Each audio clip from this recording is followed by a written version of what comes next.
They come from the farms and the factories too, and they all soon forget who they are. The cares of today are soon washed away as they sit at a stool by the bar. The girl with green eyes.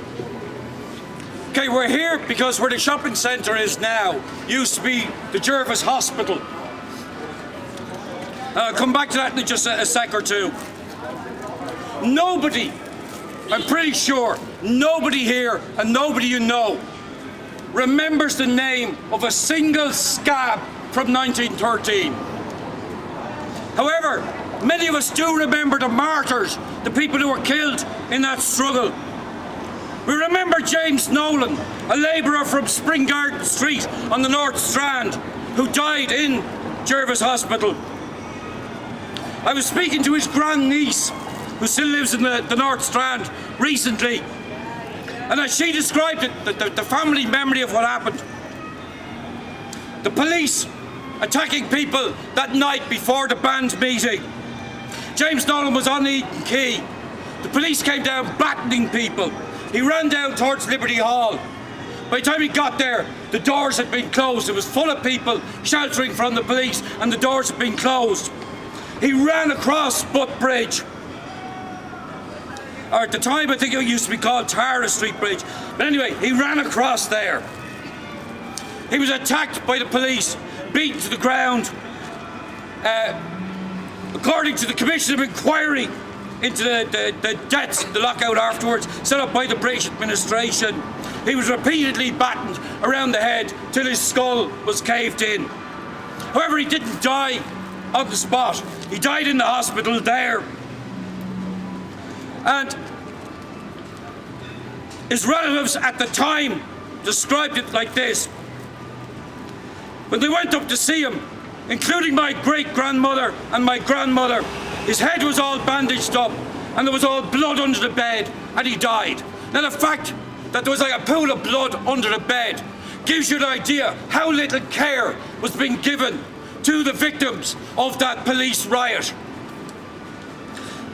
James's funeral went to William Street Church down off the North Strand. And there's a bit of a story about that. Again, according to a relative of his, as they were going up the bridge, the policeman who was supposed to have battened him was coming down the other side.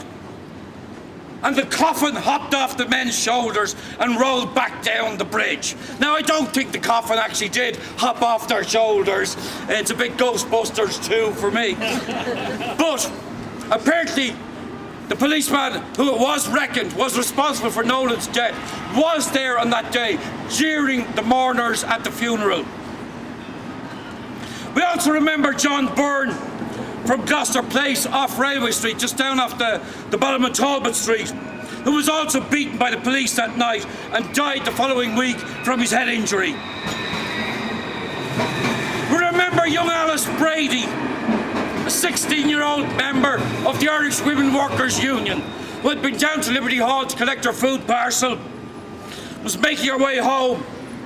Up on Brunswick Street, what's now Pierce Street, there was a gang of scabs delivering coal. A crowd of locals gathered. They were jeering the scabs, and I'm sure threatening them with all sorts of stuff. One of the scabs pulled out a revolver, fired into the crowd. One of the bullets ricocheted, hit Alice. Didn't kill her, but she died a couple of weeks later from septicemia as a result of that wound. The guy who fired at her, was he arrested? No. Was he charged? No. Did anything happen to him? No.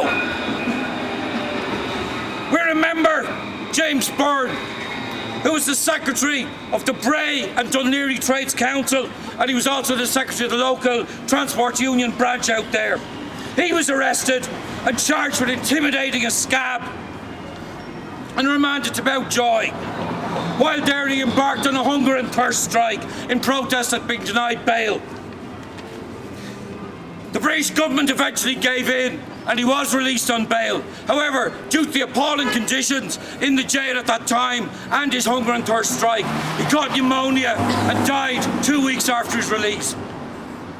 And finally, we remember Eugene Salmon, a 17-year-old member of the union, who died in the Church Street tenement collapse when he was trying to rescue members of his family and the top floor of the house came down on top of him. We're now just going to head down the corner of Capel Street